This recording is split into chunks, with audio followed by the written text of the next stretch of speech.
The GameFi cycle? Why all pay-to-earn games die? I would assume because you're making a job out of something that's just for fun. You know? Like, I can't think of any other entertainment medium. I'm sorry. I'm getting hiccups here. Oh, okay.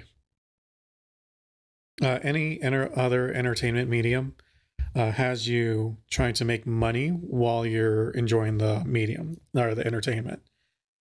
Like, I'm trying to think, because you got reading, which, you know, can't really do it there. Watching movies, playing sports, like normal sports with you, like outside. I would say the only time is like fantasy football would probably be the closest thing to it. And that could be why they're really pushing it, because fantasy football like makes a ton of money. So that could be the reason. But let's take a look at the video. Why all play-to-earn games die? Well, let's go ahead and find out. Here we go.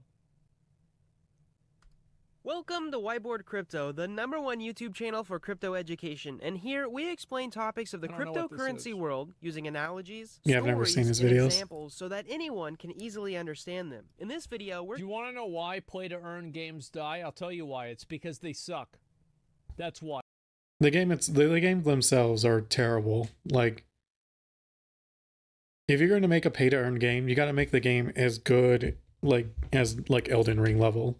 Because otherwise people just aren't going to be interested in it. We're going to explain why almost all play-to-earn games die and what needs to change for them to become sustainable. This video is going to cover 4 reasons why all these games die, but let's get into the most obvious one first. The money must come from somewhere. When it comes to play-to-earn games, the idea is pretty simple. You play the game and you earn money. Yeah. Well, where does that money come from? To keep players playing, it would seem that you would need to keep paying them. Now, there are tons You would also have to have people that would be willing to pay into the game, but if the game is bad, nobody pays into it. Exactly. And honestly, this is a pretty easy thing to fix. Have it where it's a currency, a cryptocurrency, and you earn some of that currency. And determine on what's going to determine on, like Asmongold, and like if the game is good, you got people paying into it. And that's where the money puts value into that currency. Ways you can pay these loyal players. But let's go through a few different ideas now. Number 1, new players. Many play-to-earn games follow this model, whereby money is pumped into the system by a new player required to buy an item. For example, to play Axie Infinity, you must buy an Axie, which is a character used in the game. When someone buys an Axie, they are putting money into the game that is then, through a series of transactions, possibly cashed out by another player. This is not sustainable because there is no case where every player has made money. If one player It's also, you're eventually going to run out of new players. Makes money, it is made from the money that another player has invested or injected into the game. I don't think that's bad, because there are people that spend money in games and people that make money. It's the people that buy WoW tokens and people that sell WoW tokens. Yeah. But those aren't new players. Well, I mean, obviously some will be, but the majority of them are like actual people who play like quite a bit or quite a while. You know, I think that makes sense. Almost all play-to-earn games work this way. Avagachi, the Step and Shoe NFT game, Zed Run, the horse racing game, all of these work by taking money from new players and giving it to older, loyal players. Right. So this just isn't a good idea. Let's move on to where the money can come from, number 2. I don't think it's a bad idea. Exactly. You just have to have more than just that. A membership model. Another way these games can raise money is through a membership model, where they charge all players a set fee to participate and play the game.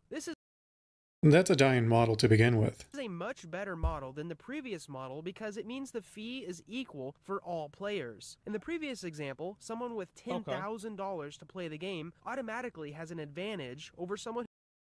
And that's the better way. You're going to make way more money doing that. Look at every, what's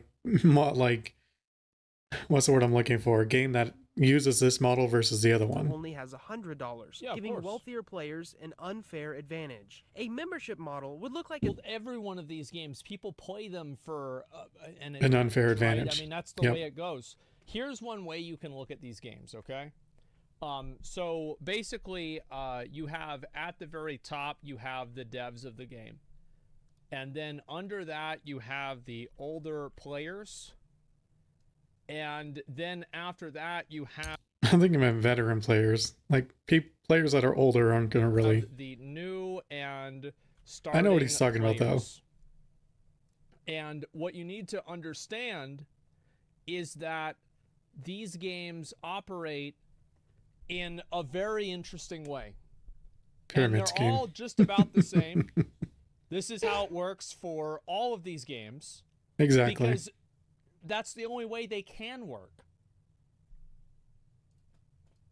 A seasonal membership fee that is the same for all players, where the skillful players will win the money that the skillless players paid in. To me, this is a much more fair model, but it also leaves a ton of money on the table, which is probably why many protocols don't even consider it. It's also much easier to market that when you pay $100 to buy Nobody wants to pay a sub. Like, WoW even has trouble getting people to pay a sub, so does Final Fantasy. A lot of games have trouble with that. That's why almost every game nowadays is free to play. Exactly. You get to keep that actually as something that you own, compared to a $20 seasonal fee to play the game that expires once the season is over. The next model is called pay to win.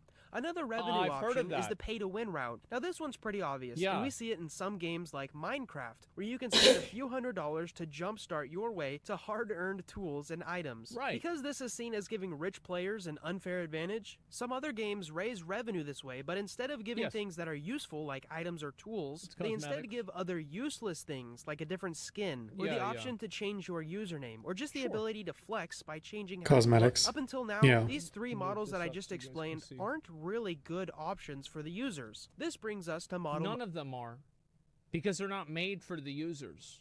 The problem, I'll tell you why these games are not successful. Play-to-earn games are not successful. It's because they're not fun, and they're not moderated, so they get botted like fucking crazy. Exactly. Because think about it, okay, think about it like this. Let's say you can play a video game like Diablo 3. Okay, this is what happened with Diablo 3. And if you can play Diablo 3 and farm gold in Diablo 3, if you're really good at farming gold, you can make $6 an hour. Okay? That sounds really good, right? $6 an hour for playing a game farming gold. Sounds awesome. So what if you have a bot? And that bot farms $3 an hour. And you can have a dozen bots. Let's see. Let's do some math here. Let's see, the game is worth $50, and the bot gets banned every 20 hours. So you have a $10 differential between the $50 and the $60 the bot makes, and you get $10 of profit. For doing nothing, basically. So what happens if you have 100 bots? Well, that's $1,000. $1,000? Holy shit! Well, if you've got $1,000, why not just get 200 bots? And if you got $2,000, why not just get 400 bots? And you've got $4,000, and you just keep doing this over and over and over. And then you see the price of gold. That's Lost Ark, unfortunately. Down, down, down, because the amount of money that goes Except for Lost Ark is free, and also the moderation of the game is not good enough to preemptively ban them before you can hit the break-even point. Because obviously, like, if you're like, think about it like this, right? So if you have to buy it's also with these games, like, the whole point is going to be to farm. So to make a system that can find bots versus normal players, it's going to be difficult because everyone's going to be doing what bots are effectively want to do. A new code, the code's $50, and you can only play the account for 3 hours on average whenever you're botting before it gets banned, and you only make $9, you would never make money because you would never hit that break-even point. But if you do hit the break-even point, then it's just a matter of scale to generate a profit. So I actually thought about doing botting in Diablo 3, and so I figured all this stuff out myself. That's how I know about it. And anyway... Other than the programming part, I'm assuming. Get more and more and more bots. Yeah, because you can just buy bots. And what happens is that all of these play to earn games have somebody, these people think that like, oh, it's going to be me. I'm going to make a bunch of money playing video games. No, it's not.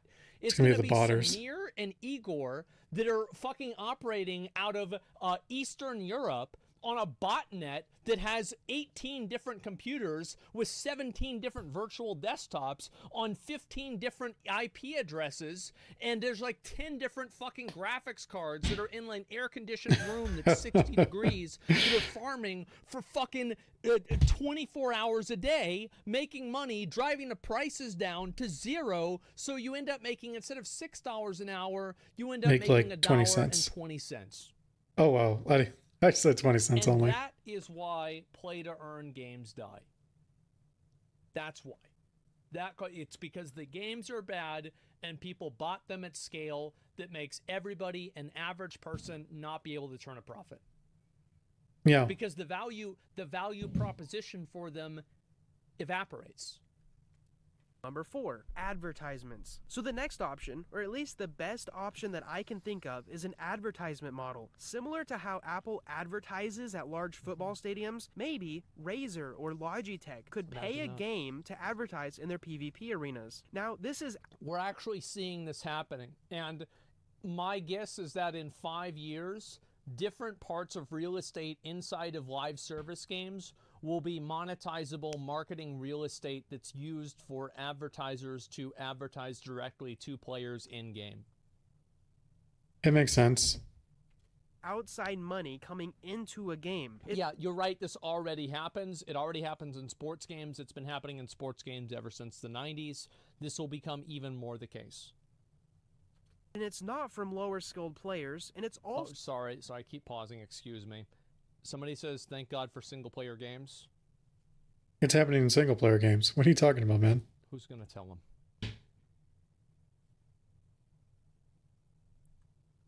Or Logitech could pay a game to advertise in their PvP arenas. Yeah. Now, this is outside money coming into a game, and it's not from lower skilled players, and it's also not from the hope of speculative investors making money. In fact, it's an actual business model. The play-to-earn game could have a few advertisements throughout the game that raises monthly revenue, of which some of that could be portioned off for skillful players to reward them for playing, and the rest could go to the devs to continue to develop the game. To be fair, I mean, that's kind of already happening with esports. But of course they are getting it from advertisement usually, or, outside sources. So I don't know what he's talking about. It's basically happening already with esports. So why would a play to earn, why would you even do that? Thus, the development team has an incentive to build a game that attracts a lot of users. The players have a sustainable way to actually earn money while they play, at least if they're good, and most importantly, without taking it from the skillless players. And these advertisers get a new paid advertising route that may be really effective for their goals. For a play-to-earn game to actually be sustainable... That's probably not going to happen. I think that's a good idea long term, but there's just simply not enough precedent for it. Yeah, I don't see why advertisements would even bother with it unless your game is already really well known. Warcraft could probably do something similar. League of Legends, games that already have a massive player base. For advertisers that aren't extremely savvy in the space to take advantage of it.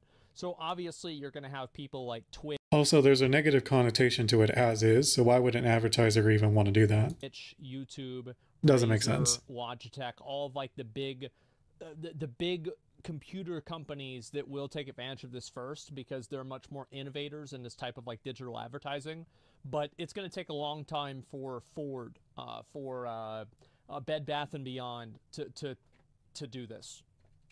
For it to succeed 10 years from now, the money that the players are earning must also be sustainable. And if you pay players with money that is received from new players, the game will die over time. It's very much like a Ponzi scheme, and it will not make it to 10 years. Oops. I am an idiot. I did this again. Remember I did this 2 days ago? From new players, the game will die over time. It's very much like a Ponzi scheme, and it will not make it to 10 years. Because I was going to say the pyramid will be divided into those who made money and those who lost money, and you will eventually run out of new players. So anyways, that's problem number 1. Play-to-earn games just keep running out of money to pay their play-to-earn players. The next big problem is that play-to-earn games... The reason why they run out of money is because they're bad games and people don't want to invest money into them.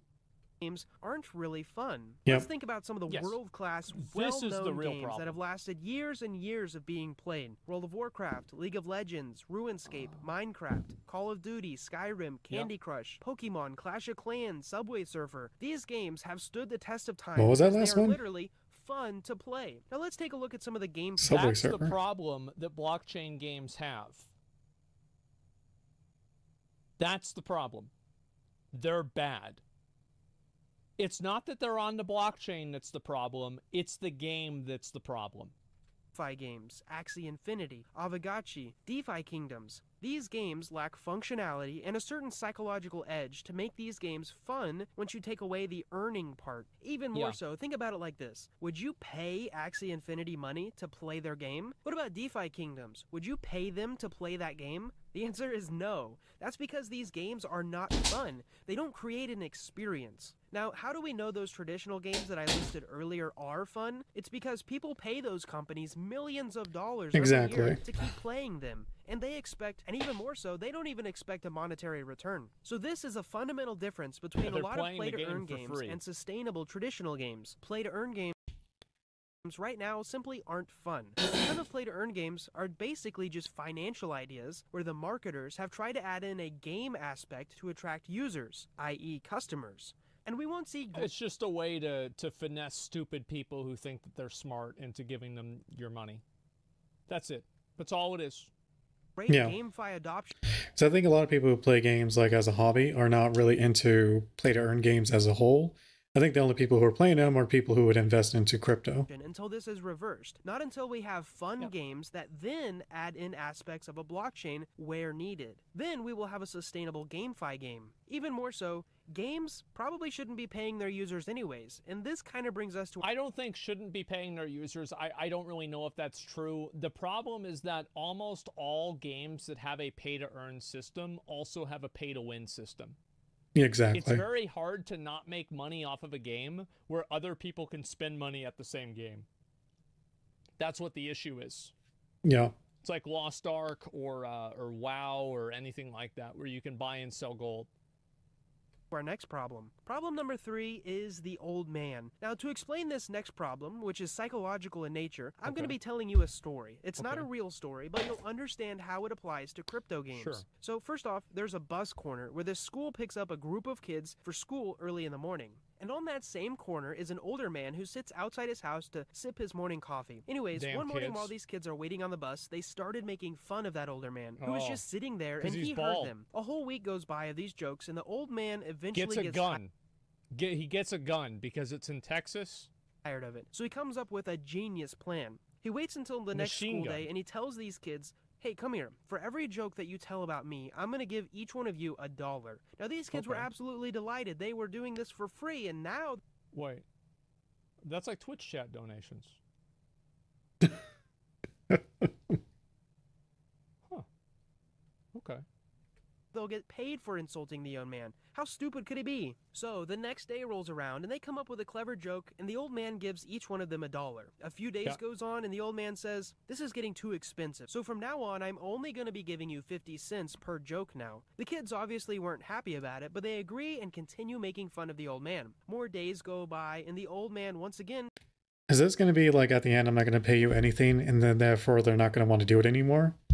I don't think that is the case, but...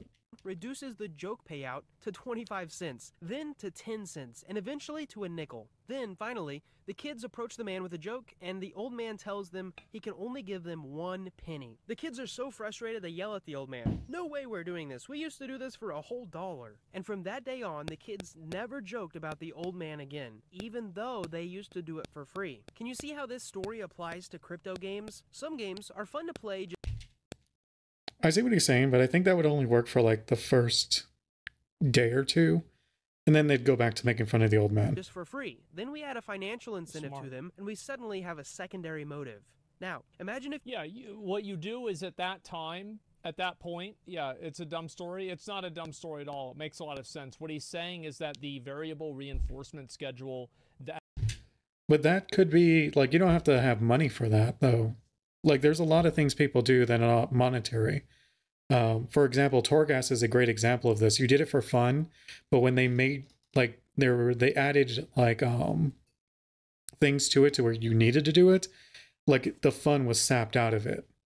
at these video games create by giving people income based off of what they get in the game becomes disproportionately worse over time, and then people fall out of the behavior cycle. It's very simple. It makes perfect sense. And I think anybody with a fucking brain can see that. The problem with like pay to earn games and any of this stuff is that what it does is it takes every single thing that you do in the game and it adds like an itemizable value proposition to it. And World of Warcraft does this a lot. You want a plus 15 carry, it's this much. You want a 20, it's even more. If you want a heroic kill, it's this much. You want ahead of the curve, that's how much it is. So every single thing that you do in the game has a dollar value that you can easily know in your mind, hey, I'm wasting this much money by playing the game right now. Yeah. Paid $100 per month to play a game, and then $50, and then it kept going down until you made $1 per month just to play the game. It's not going to seem as That's because of the bots. Much fun because you would compare your earnings back to when you earned $100 a month. In fact, YouTubers fall prey to this all the time. Many creators spend a long time creating a bunch of videos. They finally get their big break, they go viral, earn a bunch of money, and then they experience burnout when they create better content, but they don't get the same amount of views or the same amount of ad revenue due to outside forces. The psychological term for this is that external rewards will reduce internal motivation, even when the external reward is taken away. And game developers should be very thoughtful when designing incentive mechanisms involving money. Let's move on to problem number 4. Now, the last reason why almost all play-to-earn games die, or rather why most crypto games go extinct, is because they have no need to be on the blockchain. That's also a very good point. This is it. Yeah, the blockchain is like a it's like whenever, you know, in like 2003 to 2006, whenever every single movie was 3D for no fucking reason and it was just bad? I think this is the same exact thing. It's like a technological fad that like, oh, we're going to add this to it and it's going to be it doesn't add to the game though. And new. In many cases, the users want them to be on the blockchain, or the developers want them to be on the blockchain, but in reality, they don't need to be on the blockchain. There's no now, to value summarize proposition. this problem, I'm going to use an analogy. First, you should know that blockchain technology solves a few very specific problems. However, just because blockchain solves some problems well, doesn't mean it solves all problems well. No. Think about what does it solve? A wheel works great on a car because it allows the car to travel much faster with less resistance than if the car had square wheels, or if the car had no wheels at all. Even more so, wheels are actually pretty good on trucks because they're pretty similar to cars. And wheels are even great on lawnmowers for much of the same reason. I would say so. However, to continue our analogy, wheels are not that good on submarines. Even though they are a type of vehicle, they don't really need wheels to function well. Well, what if you had like a really, really, really big wheel, and the wheel was so big that it would touch the bottom of the ocean, and that way you could like drive around on the bottom of the ocean with the submarine? It would have, I mean, it would have to be really big, but like theoretically, maybe a wheel could be used in that situation. Write that down, Since they're mostly underwater. Even more so, wheels are not needed on a phone or a computer. And if you did add wheels to these devices, you might even say it creates a new problem. Just because wheels are great at solving some problems doesn't mean they're great at solving every problem, or that we should use them all the time. And That's true. The same is true of blockchain technology. Blockchains offer very specific solutions. I mean, to compare a blockchain to a wheel is a bit much, but to a few certain problems. Without going on and on, the best games out there are already working fine without blockchain technology. And the players who are playing those games aren't really crying out for the need of blockchain technology. Therefore, blockchain games could be seen as adding wheels to a phone. Maybe they're just not needed. I will make a note here and say that there's probably 2 places where blockchains may help solve 2 specific problems. It's a very good point. Like, that's extremely fair. Totally fucking right. I could not have said it better myself. in games. Absolutely. One place where they may fit well is in allowing users to own their own skins or in-game items. However, many development companies make money by continuing to sell certain things to game users over and over again. If you need more money, you just make a new skin and then you sell it again. There's no advantage for the developer to make it that unique to where a player could own it. to allow a player to own their own skins. Yeah. That makes no sense. There's no good that the developer gets out of this. You see what I'm saying? So that's why this is never going to happen. That's why they don't care about it. CS:GO market? Well, wait a second. So you're telling me CS:GO can't shut down your account if you have a skin on it?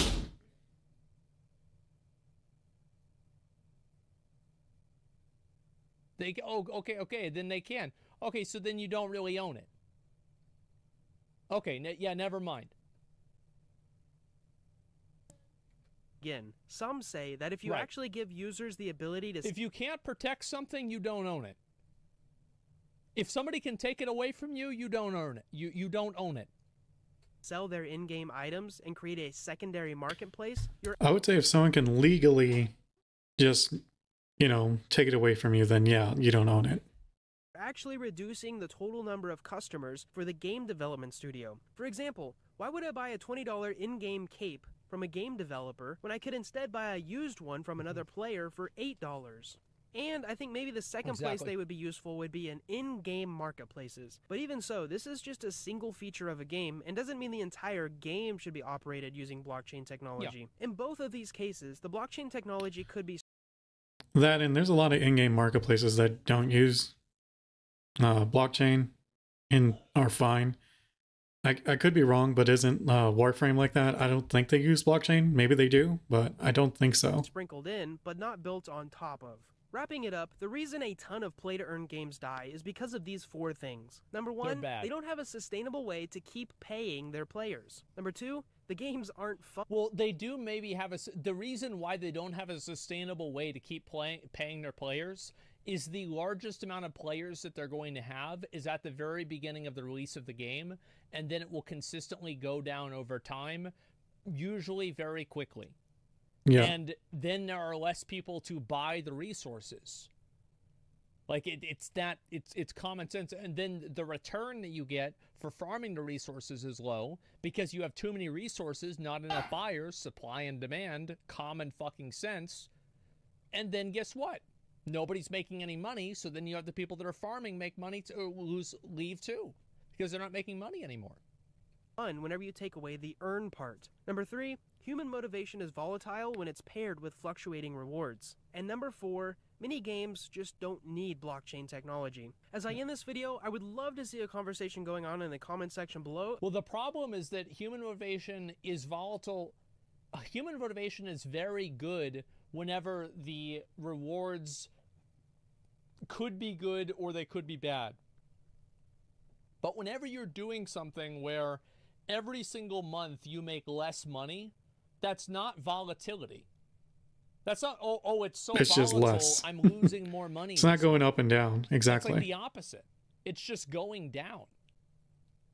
About what you think about this. Am I wrong? Do you have any rebuttals? Or maybe am I missing something? Drop a comment below and let me know what your thoughts are. Wrapping this up, I hope you've enjoyed this video. I really hope that maybe you've learned something. And most of all, I hope to see you in the next video.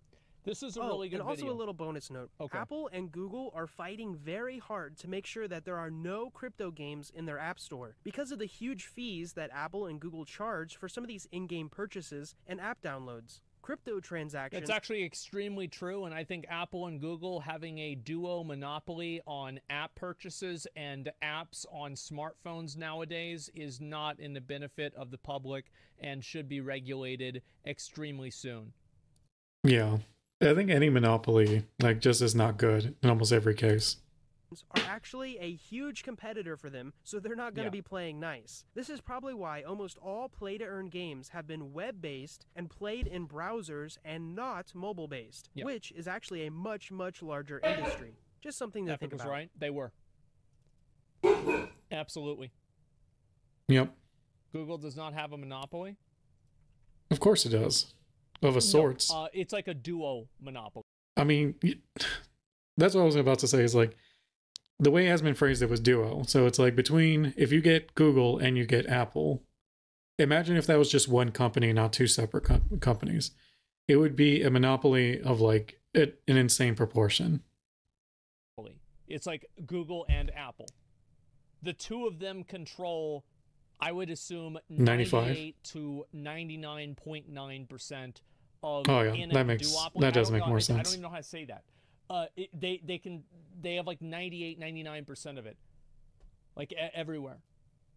Yeah, I wasn't expecting this video to be good. Pretty surprised. I didn't know what to expect. I just saw it got recommended to me. I think this is it's pretty insightful video. This is amazing. Yeah, whoever this, I've never seen their videos before, but yeah, no, they're on point with a lot of it.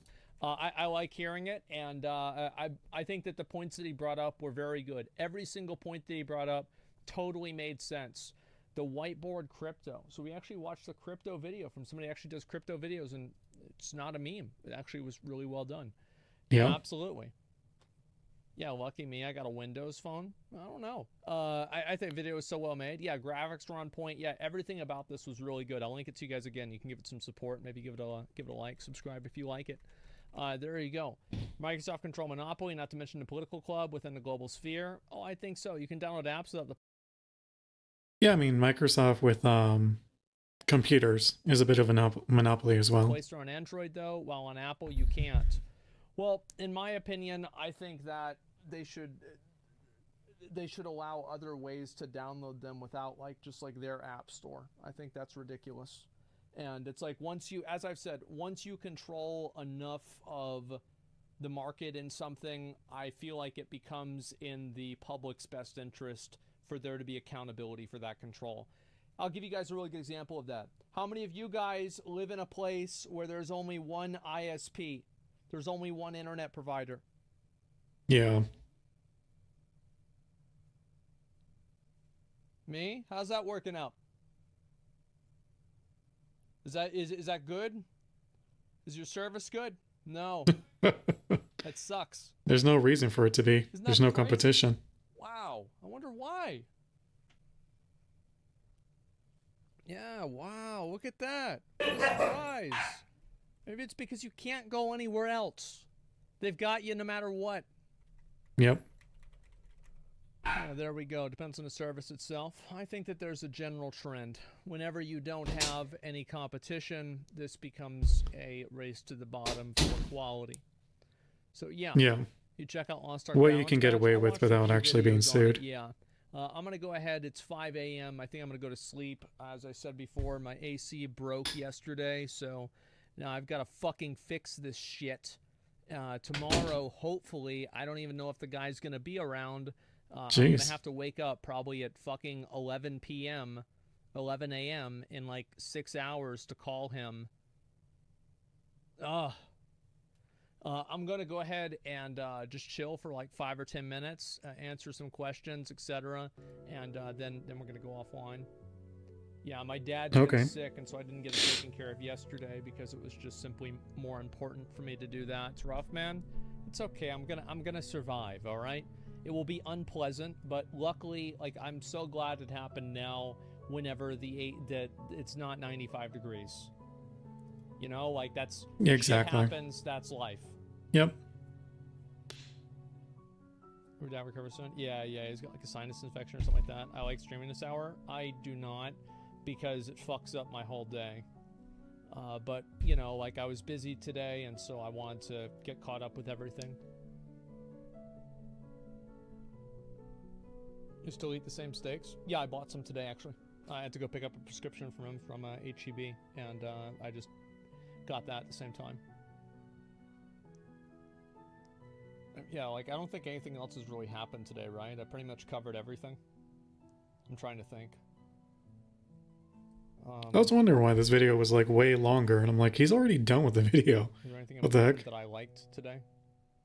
No. Not really. No, nothing. Transmog competition win? Soon, man. Cover LSF. Oh, the XQC stuff. I mean,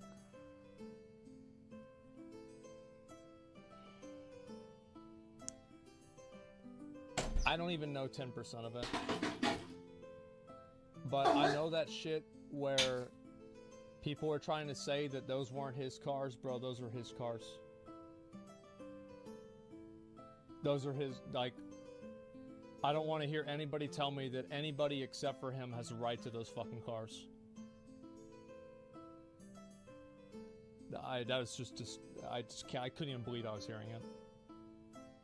I was talking about that XQC thing. It just sucks. Yeah. I don't really like getting into the drama of like celebrities and streamers and stuff, but it's rough, man. It's under her name somehow. I don't know. I mean, if you put it under her name, I think you should get all of his shit back. I mean, if they were married or something like that, it's different, obviously. As far as I know, that's not the case.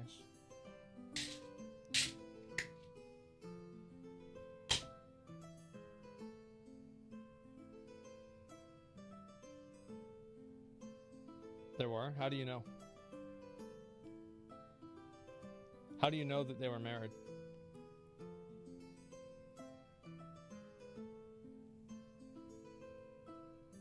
Doing okay?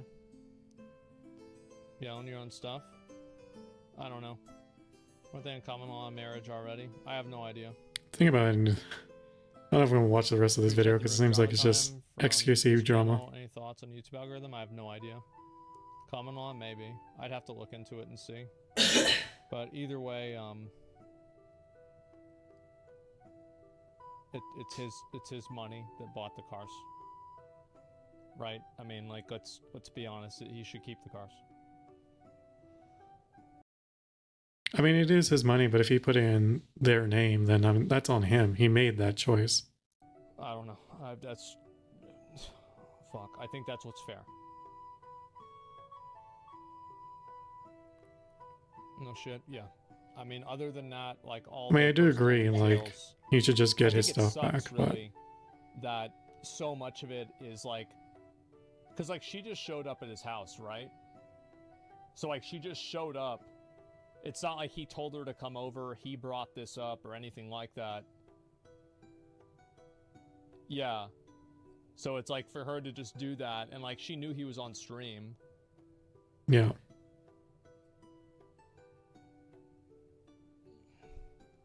I think, like, really, it just goes to show more and more how it's like people that you're in a relationship with, it's the most important decision of your life. To a degree, but I would say it's more important that he had someone who could legally advise him on things. Like, because there's no way she could have just gotten those cars if he didn't put it in her name, or if the, you know, whatever law that is, where if you're with each other a certain amount of time, like, it's considered as marriage, or to, like, maybe that's what happened.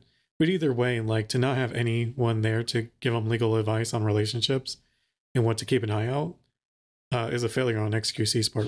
When you have that much money to you, like, you need to be, you know, like, prepared. Like, there are people going to try to take advantage of you, you know, in one way or another. And if you don't pick the right person, it will ruin your life. Yeah. I mean, but that's also, like, whether you're rich or not. I mean, I do agree. Not the right person, but, like, at least a decent person. Because maybe a decent person may try to get some of your money, but it's like, they're not going to make you, like, they're not going to try to ruin you. Full stop. And unfortunately, it's very hard to find out that kind of information. Oh, I've got a crazy girlfriend. She's so crazy, it's like I'm dating 2 girls. That's really funny for like 6 months. Or until she has legal access to your things. You're 2 years into it, and this woman is ruining your life. She's constantly fucking with you. She's ruining relationships that you had with your friends. She's mad at you. Every single time that you talk to her, you're rolling the dice, and if you roll a 1, she's gonna start screaming. She's called the cops on you after she keyed your car. is going to ruin your life. And this is not something, by the way, women are bad. Girls have the same exact problem with guys. Yep. I've heard it too many times. But everybody here is pretty much a guy, so, you know, let's be real. Sounds like you're speaking from experience. Yeah. Yeah. I mean, for me, I've dated them, but I immediately ended it. Like, I don't wait until it gets bad. It's like I see the signs, I'm like, nope, I'm out. No reason to let it go on. Not good. Turned out, but join Dragonflight. I'll probably play it again. I was gonna play it today, but then, you know, shit just got crazy. The dice rolling, yelling hits hard. Yeah, it's just really bad, man. And it can just ruin your life. And so I hope the silver lining is that people that see stuff like this go down, and like obviously this isn't the first like public Twitch relationship that's kind of gone south. People see this and they see like how much of a bad effect it can have on people.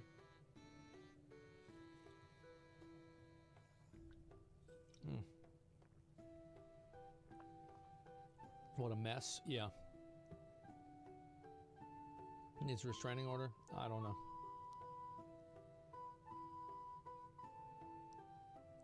I thought she didn't have zealous. I don't know the details. Only thing I know is that there was a dispute about the car, and I find that to be utterly ridiculous. I find it to be disgusting that it's even a question. And also that having like an unstable or an abusive or controlling significant other will ruin your life. Yeah. You've seen it with Twitch streamers. You've probably seen it with some of your friends. It will do that.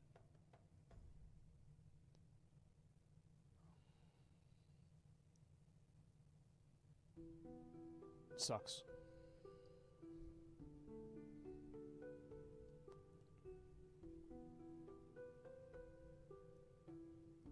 I described it. I don't know about. Look, every interaction I've had with both Adept and XQC has been very positive. Right? I don't have anything bad to say about either one of them.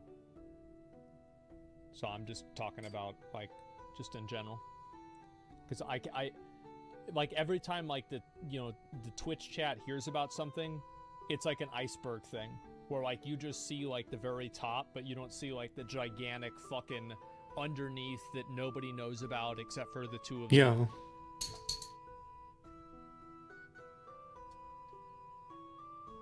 Hey, buddy. Try to fix this, move on, be careful next time. Yeah.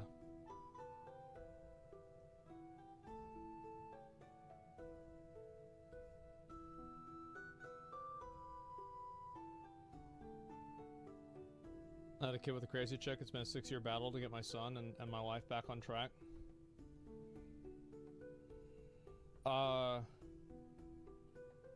I know multiple people who have had that exact problem.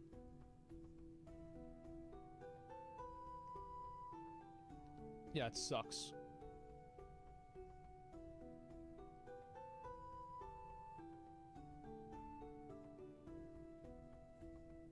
Is that still fucking common nowadays? Yeah. What's with American girls, their entitlement to other stuff? Lay off the Andrew Tate videos, man. Come on. Just come back to reality. Look, I will say this as well. I am a traditional marriage enjoyer. I think that it's right for a man to marry a girl that he's dating. I don't like this whole, you know, like dating a girl and then marrying her and then having girls on the side and, you know, not taking care of her, anything like that. Any girl I'm in a relationship with, I completely take care of her. It's what I do. Absolutely. Yeah, what the heck? That's the way it's worked for thousands of years. We're here because it's worked. We don't need to rock the boat. There's so many other things that are more important. Yep, do the exact same thing. It worked 1,000 years ago. It still works today. Yeah.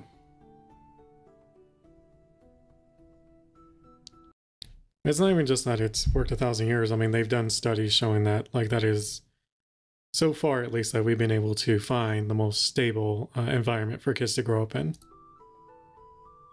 That's base now. I don't know. I think a lot of people actually want that, but what's so funny is this got super heavy. That's so fun. Like, I did not expect this in this video.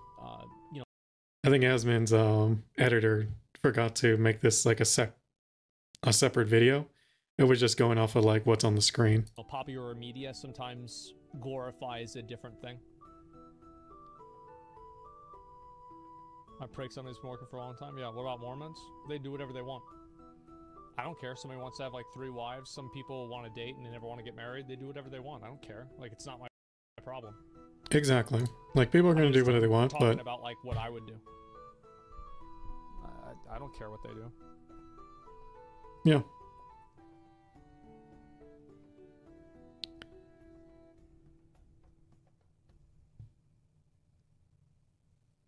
Check out Mexican Mormon harem lifestyle. No, I don't want to do that. Especially acceptable. Men have multiple women. I've met a lot of Mormons. They've never had more than one wife. I mean, there's biological reasons. Muslims sometimes do, that I've seen.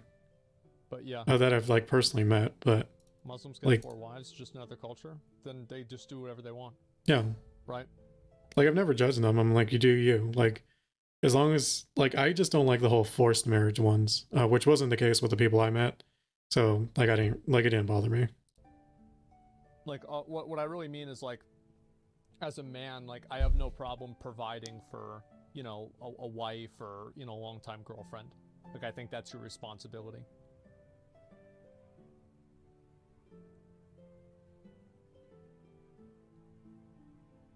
How many girlfriends do you have now? 0. Okay. Same old-fashioned view. Yeah. I know it might seem like, you know, old-fashioned or whatever, but that's what I think works. And yeah. Wouldn't mind a wife providing. Yeah, new mom. Listen, if there's a guy and he's a stay-at-home dad. Wouldn't that be new dad as well in Asmon's case? I don't know if that's mom's a provider. A good way to say it. I'm so happy for them. Great. Congratulations. Yeah, I don't care. It doesn't matter to me like what somebody else does as long as they're not hurting the other person. Exactly. It's not true for all Muslims, only one branch to Muslims. No, I know that. This is the same as like Christians, right? I mean, like, you know, some people, like the Bible is not really, like, Mormonism is not really Christianity, but it's kind of like it's like a fan fiction of it, kind of. And so it's like roughly the same thing. And yeah, I understand that. I get it. It's a spin-off. Yeah, it's like Better Call Saul. And like, you know, Christianity was Breaking Bad. What the heck? You read the Quran? Not yet, but I want to.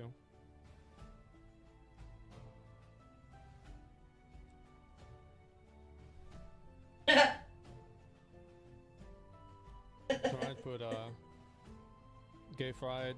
I don't give a fuck about what your opinions on gay pride are, man. Just let people do whatever the fuck they want. Leave them alone. Why are you thinking about other people, man? Oh my god. There's probably like 10 problems in your life that you need to be thinking about. You're not thinking about a single one. You're thinking about some gay dude. Like, who gives a fuck, man? What are you doing? That's very true. Oh. Anyway, I can talk about this for an hour. I gotta go. I'll see you guys later. I'll be on tomorrow, hopefully. Alright, so that video went way longer than expected and a way different place. But that's fine. I actually really like those kind of conversations as well. I think a lot of it, though, is really like, I'm on like the same side as Asmon. Like, people are going to do what they're going to do. I don't really care as long as no one's being forced, no one's getting hurt. Like, you know, just, it is what it is. If you're an adult, make your own decisions, right? So